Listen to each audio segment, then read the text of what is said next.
pelabuhan Palestina. Begitu turun membentangkan spanduk. Spanduknya itu tulisannya,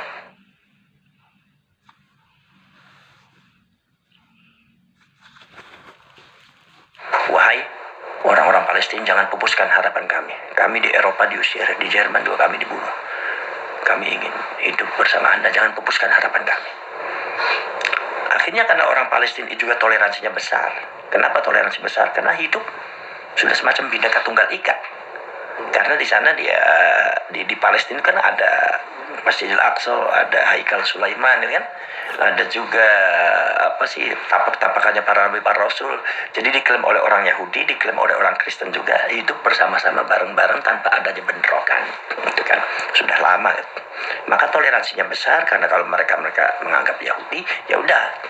Akhirnya diterimalah masuk pada waktu itu ribuan bahkan ratusan ribu. Kemudian ada beberapa peringatan dari orang Eropa ketika itu, bahwasanya, "Wahai orang Palestina, hati-hati Anda menerima tamu yang salah. Kami mengusir mereka itu bukan tanpa alasan, tapi ada alasan." Nah setelah itu masuklah. Nah itu ternyata memang karakteristik daripada Yahudi Hazari atau Yahudi Askenazi. Itu memang karakteristiknya adalah merebut bangsa, ngerampok. Awalnya apa yang dilakukan oleh Zionis itu sama dengan yang dilakukan oleh Baal yang ada di Indonesia. Saya harus mengatakan itu tegas kepada kalian sebagai rakyat Indonesia supaya melek semua.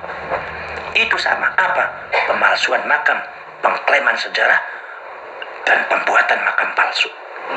Hampir sama di Indonesia. Jadi keadaan kita sekarang ini yang kalian harus tahu, itu persis seperti halnya keadaan Palestina pada waktu tahun 46. Jadi itu yang namanya di pinggir-pinggir Masjidil Aqsa itu banyak makam palsunya. Bahkan di seluruh Palestina itu banyak makam palsunya. Nah, setelah akhirnya apa? Pengklaiman sejarah. Daerah satu persatu diambil.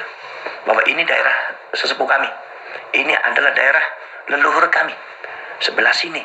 Kalau sampai sebelah sana, tambah berani. Bahkan diturunkan seorang mata-mata Zionis yang diambil dari Yaman. Namanya Syekh Fadil Abdullah.